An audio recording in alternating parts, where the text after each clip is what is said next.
السلام علیکم ورحمۃ اللہ وبرکاتہ. میں ہوں سید عبدالوہاب شرازی اور آپ دیکھ رہے ہیں نقطہ گائیڈ چینل. فہم عملیات کورس سلسلے کی ایک اور ویڈیو لے کر آپ کے سامنے حاضر ہوا ہوں، اور آج کی اس ویڈیو میں ہم بات کریں گے لوگوں کے ایک بہت بڑے مسئلے کے حوالے سے جو اکثر عاملین سے یا عملیات کا کام کرنے والوں سے یا علماء کرام سے رہنمائی کرنے والوں سے لوگ پوچھتے ہیں اور ان کے سامنے یہ مسئلہ رکھتے ہیں. مجھے بھی روزانہ جو بہت ساری کالیں اور میسیجز آتے ہیں ان میں ایک بہت بڑی تعداد ڈیلی کے بنیاد پر ایسے میسیجز کی ہوتی ہے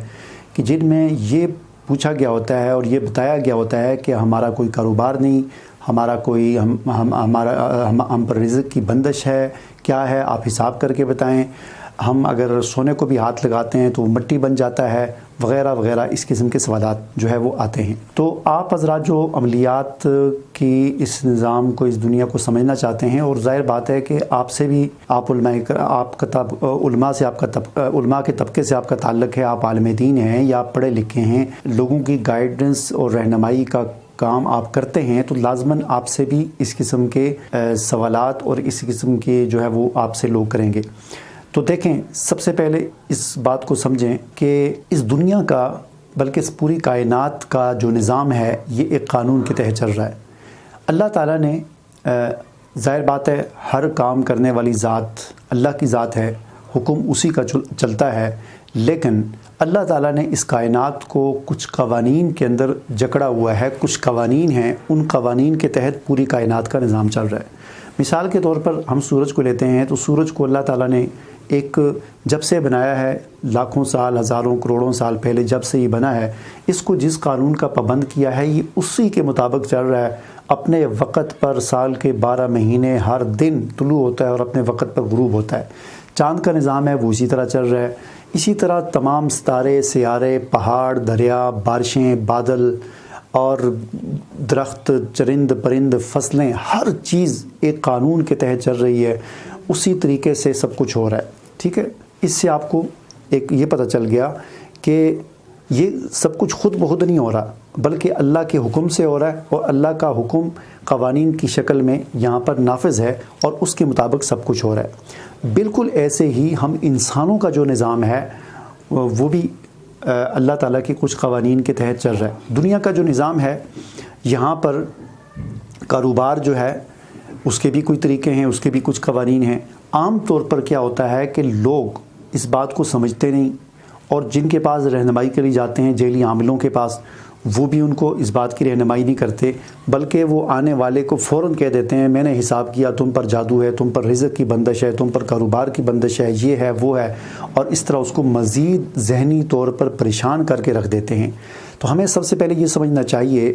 کہ کاروبار کرنے کے بھی کچھ قوانین اور اصول ہیں. عام طور پر کیا ہوتا ہے کہ لوگ کاروبار اور بزنس کو اس کے قوانین کے مطابق اور اس کے طریقے کے مطابق کرتے نہیں، جس کی وجہ سے ان کو ناکامی ہوتی ہے، اور وہ یہ سمجھتے ہیں کہ شاید ہم پر کسی نے جادو کر دیا ہے، شاید ہم پر کسی نے کوئی بندش کر دی ہے. حالانکہ ایسا نہیں ہوتا، بلکہ غلطی ان کے اپنے اندر ہوتی ہے کہ انہوں نے کاروبار کو اور بزنس کو اس کے اصولوں کے مطابق یا اس طریقے سے نہیں کیا ہوتا. ٹھیک ہے نا. مثال کے طور پر کسی نے کوئی دکان کھولی تو اب اس کو یہ بھی دیکھنا چاہیے کہ آیا یہ دکان یہاں کھولنے کی ہے یا نہیں، پھر دکان کی لوکیشن کیسی ہے، فرنٹ پر ہے، بیک پر ہے، ہاں جی، آیا یہ جس چیز کا بزنس کر رہا ہوں یہاں پر چلے گا نہیں چلے گا. یعنی یہ ساری چیزیں دیکھ کر جب آدمی ایک محتاط طریقے سے اور تجربے کے ساتھ اور رہنمائی کے ساتھ کسی اس کام کو سمجھنے والے کے اس طریقے سے اور ایمانداری کے ساتھ اور اللہ پر بھروسہ کر کے جب آدمی کوئی کاروبار شروع کرتا ہے تو چلتا ہے. لیکن ہم اپنے کاروبار کے اندر کاروباری غلطیاں کر رہے ہوتے ہیں جس کی وجہ سے کاروبار نہیں چلتا، ہمیں ناکامی ہوتی ہے، تو ہم سمجھتے ہیں ہم پر کسی نے جادو کر دیا. ٹھیک ہے. دوسری بات یہاں پر یہ سمجھ لیں کہ اگر ہمیں کوئی کاروباری نقصان ہو رہا ہے یا مالی پریشانی کا ہمیں سامنا کرنا پڑ رہا ہے، ایک وجہ تو اس کی وہ ہے جو میں نے بتا دی کہ ہم کاروبار غلط کر رہے ہیں. ٹھیک ہے، آپ کا بزنس کرنے کا طریقہ غلط ہے، یا آپ سستی کر رہے ہیں، آپ محنت نہیں کر رہے، کوئی اس قسم کا ایشو ہے. اور دوسری بات ہمیں یہ سمجھنی چاہیے کہ دنیا میں بھی اور آخرت میں بھی اللہ تعالیٰ کا قانون جزا اور سزا جو ہے یہ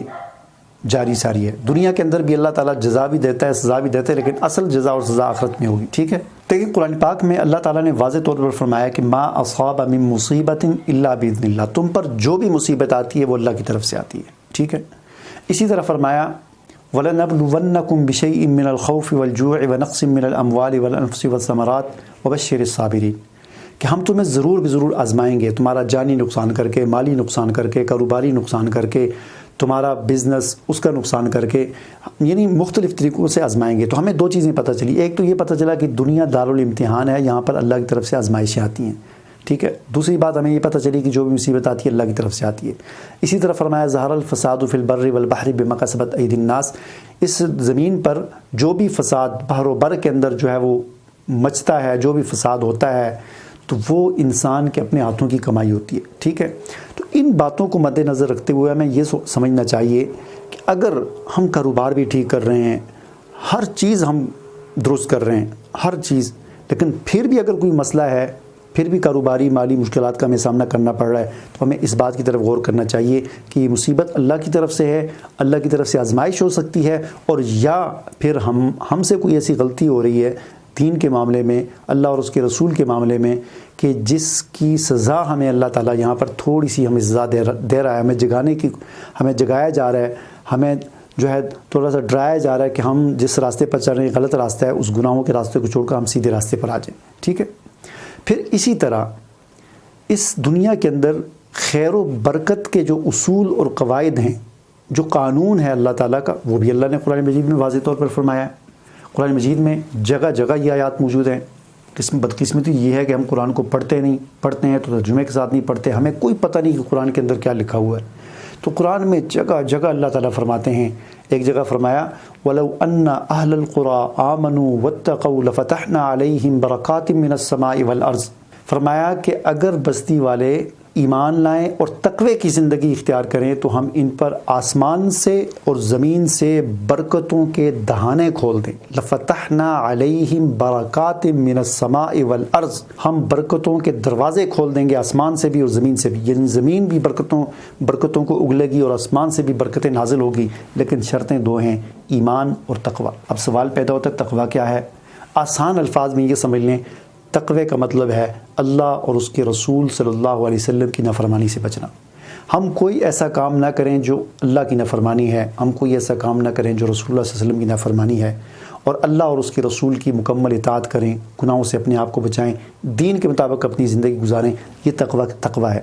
جب ہم تقوی کی زندگی گزاریں گے تو قرآن میں اللہ نے وعدہ کیا کہ ہم آسمان سے بھی برکتوں کے دروازے کھول دیں گے، زمین سے بھی برکتوں کے دروازے کھول دیں گے، ٹھیک ہے۔ اسی طرح ایک اور جگہ فرمایا من عمل صالحا من ذکر او انثى فلنحيينہ حیاۃ طیبہ، کہ جو مرد یا عورت اعمال صالحہ اچھے اعمال کرے گا ہم اس کو پاکیزہ زندگی عطا کریں گے، یعنی اس کی بڑی ہی فلنحيينہ حیاۃ، بڑی ہی پاکیزہ خوبصورت پیاری زندگی اس کو ملے گی، کوئی ٹینشن نہیں، کوئی پریشانی نہیں۔ وہ الگ بات ہے کہ پیسہ ہو نہ ہو، لیکن اس کا دل مطمئن ہوگا اور بڑی ہی صاف ستھری اس کی زندگی ہوگی۔ اور اس کے برعکس فرمایا کہ ومن اعرض عن ذکری فإن له معیشۃ ضنکا، کہ جو میرے ذکر سے اعراض کرے گا میں اس کی زندگی کو تنگ کر دوں گا۔ معیشتاً ضنکا، معیشت کو بھی کہتے ہیں کاروبار، بزنس، اور معیشت عیشہ سے زندگی کو بھی کہتے ہیں۔ تو ومن اعرض عن ذکری، جو میرے ذکر سے اعراض کرے گا میں اس کی معیشت کو، کاروبار کو تنگ کر دوں گا، اس کی معیشت کو خراب کر دوں گا، یا میں اس کی زندگی کو اس پر تنگ کر دوں گا، زندگی اس کے لیے عذاب بن جائے گی۔ کس کی؟ جو اعراض کرے گا اللہ کے ذکر سے۔ ذکر کیا ہے؟ اللہ کا سب سے بڑا ذکر قرآن ہے، اللہ کا بڑا ذکر نماز ہے، نماز کو بھی ذکر کہا گیا ہے، قرآن کو بھی ذکر کہا گیا، اور ویسے بھی جو اذکار ہیں ان کو بھی ذکر کہا گیا۔ تو خاص طور پر دو چیزیں، نماز اور قرآن، ان دو چیزوں سے اگر ہم اعراض کریں گے تو اللہ تعالیٰ ہماری معیشت بھی تنگ کر دیں گے اور ہماری زندگی بھی تنگ کر دیں گے۔ اسی طرح ایک اور جگہ فرمایا وَمَن يَعْشُ عَن ذِكْرِ الرَّحْمَٰنِ نُقَيِّضْ لَهُ شَيْطَانًا فَهُوَ لَهُ قَرِينٌ۔ وَمَن يَعْشُ عَن ذِكْرِ الرَّحْمَٰنِ، جو رحمان کے ذکر سے اعراض کرتا ہے تو ہم نُقَيِّضْ لَهُ شَيْطَانًا فَهُوَ لَهُ قَرِينٌ، ہم اس پر ایک شیطان مسلط کر دیتے ہیں، اس کو شیطان کے حوالے کر دیتے ہیں، فَهُوَ لَهُ قَرِينٌ، اس کا ساتھی بن جاتا ہے۔ اب یہ جو شیطان مسلط ہوا، جن جو مسلط ہوا، یہ آپ کو تکلیف بھی دے گا، آپ کو دین سے بھی دور کرے گا، آپ سے گناہ بھی کروائے گا، اور آپ کو ایک نافرمان والی زندگی یہاں پر آپ گزاریں گے، اور آخرت میں آپ کو مزید عذاب کے اندر اور جہنم کے اندر دھکیلنے کا باعث بنے گا، ٹھیک ہے۔ اب یہ جو اس قسم کے مسائل ہوتے ہیں لوگوں کے ساتھ، لوگ کہتے ہیں جی ہم پر جن مسلط ہو گیا، ہم پر کسی نے جادو کر دیا، لیکن وہ اس بات پر غور نہیں کرتے کہ خود اللہ تعالیٰ قرآن پاک میں یہ فرماتے ہیں کہ جو میرے ذکر سے، قرآن سے، نماز سے، دین سے اعراض کرے گا تو ہم اس پر جن مسلط کر دیتے ہیں، ہم اس کو شیطان کے حوالے کر دیتے ہیں۔ تو اس بات پر ہم کبھی غور نہیں کرتے کہ ہم پر جو جن مسلط ہوا، ہم پر کسی نے جادو کیا، تو یہ جادو ٹھیک ہے اسباب کے درجے میں کوئی آپ کا دوست، آپ کا جاننے والا، آپ کا عزیز اسباب کے درجے میں وہ تو بنا، ذریعہ تو وہ بنا، لیکن حکم تو اللہ کا چلا ہے۔ ہم نے اس چیز کو نہیں دیکھنا کہ کس نے جادو کیا، ہم نے اس چیز کو دیکھنا ہے کہ یہ جادو ہوا، یہ تو کنفرم ہے کہ اللہ کے حکم کے بغیر وما ہم بضارین بہ من احد الا باذن اللہ، کہ جادوگر بھی اللہ کی اذن کے بغیر جادو نہیں کر سکتے، ان کا جادو نہیں چل سکتا۔ تو جب اللہ کی اذن سے چلا ہے تو ہمیں اللہ کی طرف رجوع کرنا چاہیے، ہمیں اس بات پر غور کرنا چاہیے کہ ہم سے کیا غلطی ہوئی کہ اللہ تعالیٰ نے ہمارے رشتہ دار کو، ہمارے جاننے والے کو، ہمارے دشمن کو ذریعہ بنایا ہم پر جادو کرنے کا، یا ہم پر اللہ نے جن مسلط کر دیے، شیطان مسلط کر دیے۔ اصل چیز تو یہ ہے سوچنے والی، غور و فکر کرنے والی، ٹھیک ہے۔ اسی طرح ایک اور جگہ پر اللہ تعالیٰ فرماتے ہیں وَمَن يَتَّقِ اللَّهَ يَجْعَل لَّهُ مَخْرَجًا وَيَرْزُقْهُ مِنْ حَيْثُ لَا يَحْتَسِبُ، اور فرمایا وَمَن يَتَوَكَّلْ عَلَى اللَّهِ فَهُوَ حَسْبُهُ۔ یہ تین باتیں، وَمَن يَتَّقِ اللَّهَ يَجْعَل لَّهُ مَخْرَجًا، جو تقوی کی زندگی اختیار کرتا ہے، اللہ کا تقوی اختیار کرتا ہے، يَجْعَل لَّهُ مَخْرَجًا، اللہ اس کے لیے راستے کھول دیتا ہے، اس کی ساری بندشیں ختم ہو جاتی ہیں۔ مخرج کا معنی ہوتا ہے ایگزٹ، نکلنے کی جگہ۔ آپ نے دیکھا ہوگا کہ دروازوں کے اوپر لکھا ہوتا ہے ایگزٹ، یا بسوں میں، گاڑیوں میں، یا کوئی ایسی حال ہوتے ہیں ان کے ایک جگہ پہ لکھا ہوتا ہے ایگزٹ، یعنی نکلنے کا راستہ، ایمرجنسی کی صورت میں آپ یہاں سے نکل سکتے ہیں، ٹھیک ہے۔ وَمَن يَتَّقِ اللَّهَ يَجْعَل لَّهُ مَخْرَجًا، جو تقوی اختیار کرے گا اللہ اس کو مخرج عطا کرے گا، اس کے نکلنے کی، یعنی ساری بندشیں ختم ہو جائیں گی، اس کو نکلنے کے راستے اللہ تعالیٰ اس کو عطا کر دے گا۔ اور آگے فرمایا وَيَرْزُقْهُ مِنْ حَيْثُ لَا يَحْتَسِبُ، اس کو اللہ وہاں سے رزق عطا کرے گا جہاں سے اس کے وہم و گمان بھی، اس نے کبھی سوچا بھی نہیں ہوگا کہ یہاں سے بھی مجھے رزق مل سکتا ہے، اس کے تصور میں بھی نہیں ہوگا، وہاں سے اس کے لیے رزق آئے گا۔ شرط کیا ہے؟ تقوی، ٹھیک ہے۔ اور فرمایا وَمَن يَتَوَكَّلْ عَلَى اللَّهِ فَهُوَ حَسْبُهُ، جو اللہ پر توکل کرتا ہے، بھروسہ کرتا ہے، عملوں کے پیچھے نہیں بھاگتا، یہ جادوگروں کے پیچھے نہیں بھاگتا، ٹھیک ہے نا، تعویذوں اور پرچیوں کے پیچھے نہیں بھاگتا، ٹھیک ہے،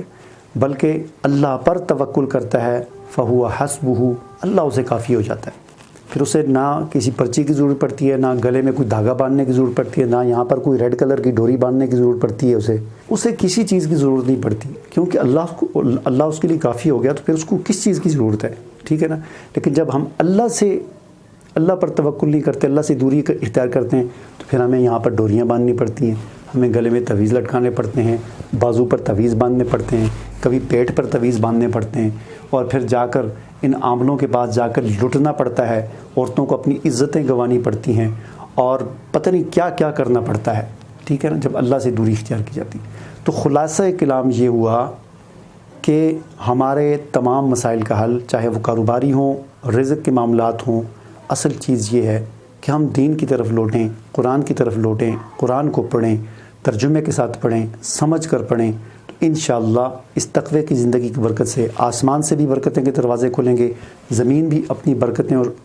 جو ہے وہ اگلے گی، اور اسی طرح اللہ تعالیٰ ہمارے تمام بندشیں اور رکاوٹیں ختم کر کے ہمیں مخرج عطا کرے گا، اور ہمیں وہاں سے رزق عطا کرے گا جہاں سے ہمارے وہم و گمان بھی نہیں ہوگا، اور جب ہم اللہ پر بھروسہ اور توکل کریں گے تو اللہ ہمیں کافی ہو جائے گا۔ تو آج کی اس ویڈیو میں جو چیز میں آپ کو سمجھانا چاہتا تھا، اس چیز کو آپ سمجھیں خود بھی، اور اسی طریقے سے آپ لوگوں کی رہنمائی کریں، یعنی آپ عملیات کو سمجھنا چاہتے ہیں، یہ فہم عملیات کو رس ہو رہا ہے، تو اس طریقے سے آپ لوگوں کی رہنمائی کریں، لوگوں کو گائیڈ کریں، تاکہ لوگوں کے اندر جو یہ تصور ان کے دماغ میں بیٹھ کے نہیں میرے ساتھ کوئی چیز ہے جی، میرے ساتھ مسئلے ہیں، میرے ساتھ چیزیں ہیں جی، غیبی چیزیں ہیں میرے ساتھ، یہ جو عاملوں نے، جیلی پیروں نے، جیلی جادوگروں نے، لٹیروں نے جو لوگوں کے اندر بلا وجہ کا ایک خوف ڈال کے ان کو پریشان کر دیے، اور صحیح بات کی طرف ان کی رہنمائی نہیں کرتے۔ کیوں کریں وہ صحیح بات کی طرف؟ کیسے وہ کریں؟ کیونکہ اگر وہ اس طرح کی باتوں کی رہنمائی کریں گے تو پھر ان کو پیسے وہ کہاں سے کیسے وہ نکلوا سکیں گے؟ ان کے تو یہ ڈھنگ ہے پیسے نکلوانے کا، میں نے تم بڑا حساب کیا، میں نے تمہارا استخارہ کیا، تم پر یہ مسئلہ ہے وہ مسئلہ ہے، وہ پھر کہے گا کیا توڑ ہے جی، ایک بکرا لاؤ اور زعفران لاؤ، کستوری لاؤ، یہ کرو وہ کرو، گوشت لاؤ بغیر ہڈی کے لاؤ، اس کو ویرانے میں پھینکنا ہے، صدقہ کرنا ہے۔ یہ سارے فراڈ ہوتے ہیں، ڈھونگ ہوتا ہے، کچھ بھی نہیں ہوتا۔ اپنے